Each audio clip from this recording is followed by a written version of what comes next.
2024 లేదా 25లో డిగ్రీ లేదా బీటెక్ చదివారా? సాఫ్ట్‌వేర్ జాబ్ కోసం ఎదురు చూస్తున్నారా? అయితే కోడ్ జ్ఞాన్ 100 డేస్ కోర్సులో చేరండి. జాబ్ సాధించండి. నమస్కారం ఉమాగారు. నమస్తే అమ్మా. దేవీ నవరాత్రుల్లో మహిళలకి ఎవరికైనా కూడా పెళ్ళైన వాళ్ళకైనా, పెళ్లి కాని వాళ్ళకైనా నెలసరి వస్తే కంగారు పడిపోతూ ఉంటారు. ఎస్పెషల్లీ అలాంటి డేస్‌లో కనుక మహిళలు ఎలాంటి నియమాలు పాటించాలి అంటారు?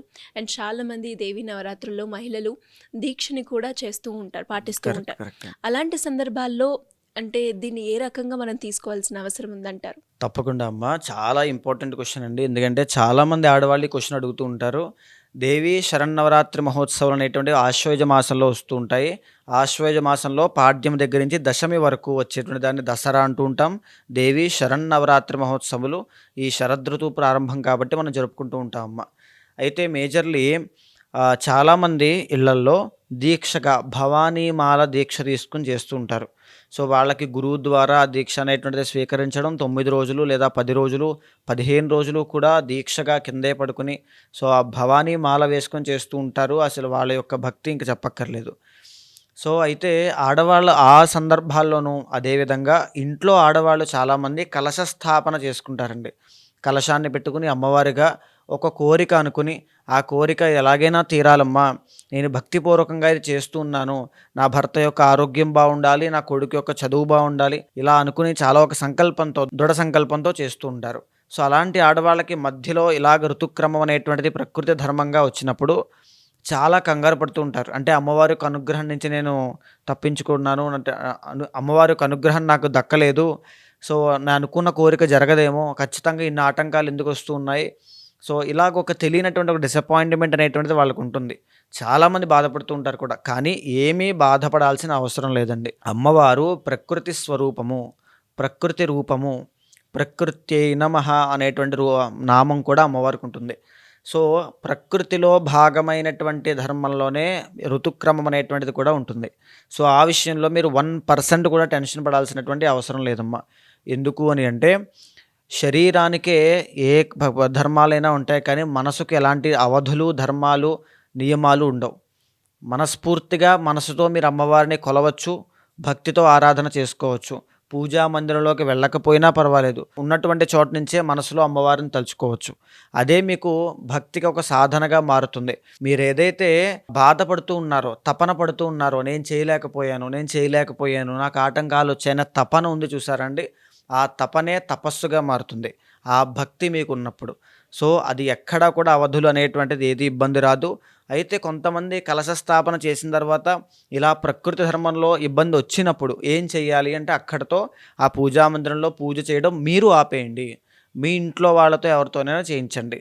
ఐదర్ మీ భర్తతో కానీ, మీ బ్రదర్తో కానీ, మీ ఇంట్లో తల్లిదండ్రులతో కానీ ఎవరితో అయినా చేయించండి. దాంట్లో ప్రాబ్లం ఏమీ లేదు. మీరైతే వెళ్ళొద్దు, మీరైతే చెయ్యొద్దు. ఒక 5 రోజుల పాటు, 5 రోజులు అయిపోయిన తర్వాత అప్పటికి ఈ శరన్నవరాత్రులు ఉంటే కొనసాగించండి, ప్రాబ్లం లేదు. అంతా కొంతమంది ఏంటి అంటే 9 రోజులు చేస్తారండి, కొంతమంది 5 రోజులు చేస్తారు. 5 రోజులు చేసేటువంటి వాళ్ళు పంచమి నుంచి స్టార్ట్ చేసి 9 రోజులు చేయాలి. కొంతమంది 3 రోజులు చేస్తారు. 3 రోజులు చేసేవాళ్ళు సప్తమి దగ్గర నుంచి స్టార్ట్ చేయాలి. కొంతమంది ఏంటి అంటే ఒక్కరోజు చేస్తారు, వాళ్ళు అష్టమి లేదా నవమి లేదా దశమి నాడు స్టార్ట్ చేయాలి. సో వాళ్ళకున్నటువంటి దాన్ని బట్టి అన్నమాట, సౌకర్యం బట్టి.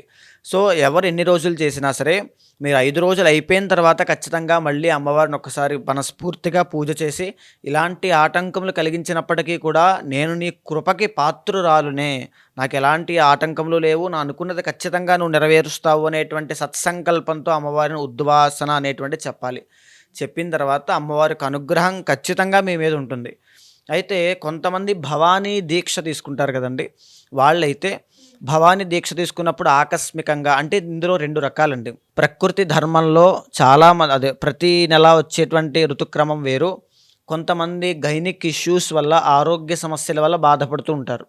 సో మీకు అర్థమైందండి, గైనిక్ ఇష్యూస్ వల్ల, సో దానివల్ల ఇబ్బందులు ఉన్న వాళ్ళైతే భయపడాల్సిన పని లేదు.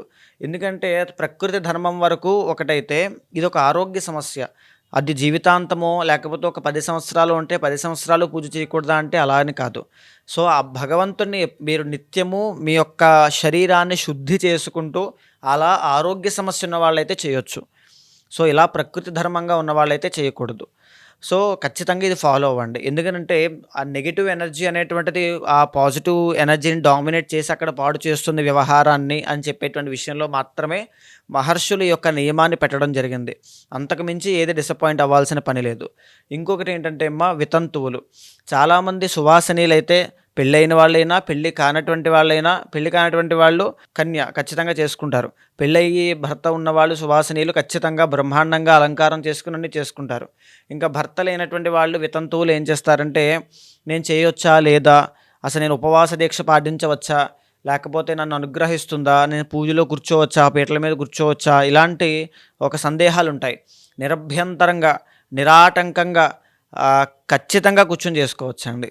ఎందుకు అని అంటే అమ్మవారేమీ శాడిస్ట్ కాదు. అమ్మవారేమీ ఒక రకమైనటువంటి సైకిక్ ఏమీ కాదు.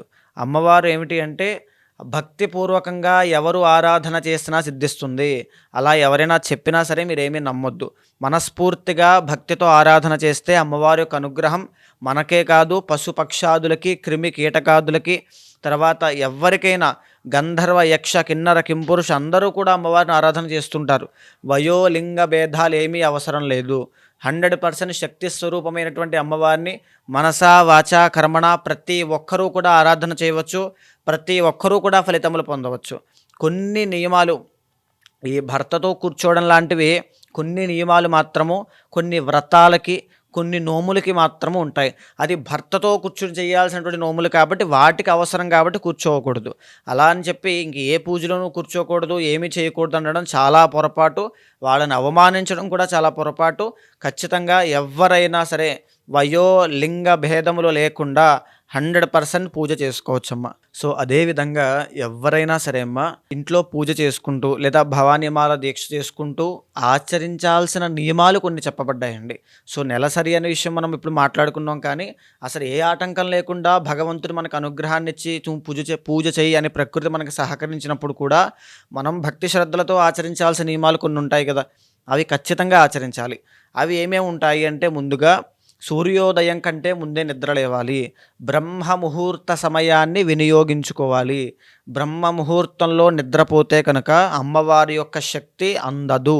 ఇది ఖచ్చితంగా జరుగుతుందండి. అందదు. ఎన్ని పూజలు చేసినా, ఒక 100 కేజీలు కుంకుమ తీసుకొచ్చి అమ్మవారికి పూజ చేసినా నిరుపయోగము, నిష్ప్రయోజనము.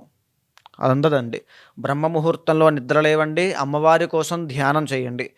ఓం శ్రీమాత్రే నమః అనేటువంటి మంత్రాన్ని మానకుండా జపం చేయండి. కనీసం 216 సార్లైనా జపం చేయండి. చేసిన తర్వాత పగటి వేళ నిద్రపోవద్దు. ఒకటే సంకల్పం పెట్టుకోండి. మీరు ఏదైతే అమ్మవారు విశ్వంలో ఉండేటువంటి పవర్ అన్నమాట. లక్ష్మి అంటే ఏంటి అంటే ఐశ్వర్య శక్తి. విశ్వంలో ఉండేటువంటి ఐశ్వర్య శక్తిని మనం ఆహ్వానిస్తున్నాం. అదే లక్ష్మీ పూజ. పార్వతి, దుర్గా నవరాత్రులు అంటే ఏంటి అంటే విశ్వంలో ఉండేటువంటి శక్తిని, ఆ ధైర్యాన్ని, సాహసాన్ని తర్వాత మనలో పెంచమని చెప్పి కోరుకుంటూ, ఒక శత్రు నాశనాన్ని కోరుకుంటూ, శత్రువుని ఎదిరించగలిగే శక్తి సామర్థ్యాలు ఇమ్మని కోరుకుంటూ, ఆ పార్వతి అనేటువంటి శక్తిని మనం అర్థిస్తున్నాము, ఆరాధిస్తున్నాము, శరణాగతి చెప్తూ ఉన్నాము. సో అలాంటి విషయంలో మీరు ఏదైతే సంకల్పం మీద అమ్మవారి దీక్ష తీసుకుని అమ్మవారి కోసం చేస్తూ ఉన్నారో దాని మీద ఒక్క 1% కూడా దృష్టి మళ్లించవద్దు. దాని మీదే ఉండండి, ప్రయత్నం చేయండి, సిద్ధిస్తుంది. ఇంకో ప్రధానమైన నియమం ఏంటి అంటే ఉల్లిపాయ, వెల్లుల్లిపాయ, నీచ మాంసాదులు, ఈ అల్లము ఇలాంటివి ఏది కూడా తీసుకోవద్దు. సాత్వికమైనటువంటి ఆహారం తీసుకోవాలి. ఎందుకు సాత్వికమైన ఆహారం తీసుకోవాలి అంటే, అమ్మవారు కానీ ఎవరైనా సరే మనం ఆరాధించేటువంటి దేవతలు నిర్గుణ, నిరంజన, నిర్వికల్ప, నిరామయ, నిరాక్షాతులు. అంటే ఏంటి అంటే నిర్గుణము, ఏ గుణము ఉండదు. నిరంజనము, నిర్వికల్పము, ఎలాంటి స్ట్రక్చర్, ఎలాంటి విగ్రహము అవసరం లేకుండానే మనం ధ్యానించవచ్చు. అలాంటి ధ్యాన స్థితికి వెళ్ళాలి అంటే ఉండాలి అంటే మనకి చిత్తశుద్ధి అనేటువంటిది ఉండాలి. మనలో చేయగలిగేటువంటి సామర్థ్యం ఉండాలి. సో నార్మల్గా ఉండేటువంటి కామన్ పీపుల్ ఏంటి అంటే అవన్నీ తినడం వల్ల వాళ్ళకి కామ, క్రోధ, లోభ, మోహ, మదమాత్సల్యం అనేటువంటి డెవలప్ అవుతాయి. ఆల్రెడీ ఎస్టాబ్లిష్ అయ్యి ఉంటాయి. దానివల్ల వాళ్ళు పరిపూర్ణంగా ఫోకస్ చేయలేకపోతారు, వాటిని జయించలేకపోతారు. సో ఎప్పుడైతే ఇలాంటి ఆహార నియమములు అనేటువంటివి పాటించడం వల్ల, అందుకే భవానీ దీక్షలు ఉన్నప్పుడు అందరినీ కూడా భవానీని ఎందుకు పిలుస్తారు అంటే అందరినీ కూడా అమ్మవారి స్వరూపంగా చూడడానికి. సో మనం చూసేటువంటి చూపు కానీ, వినేటువంటి మాటలు కానీ, మాట్లాడేటువంటి మాటలు కానీ, చేసేటువంటి పనులు కానీ అన్నీ అమ్మవారి యొక్క కంట్రోల్లోనే ఉండాలి. అమ్మవారికి సంబంధించినవి ఉండాలి. అది మనం అనుకున్న సంకల్పానికి దారి తీసే విధంగా పెట్టుకోండి. ఈ నవరాత్రి దీక్ష అనేటువంటిది తప్పకుండా మీకు సత్ఫలితాలు కలగజేస్తుంది. థ్యాంక్ యూ మా గారు. Thank you so much. నమస్తే అమ్మ.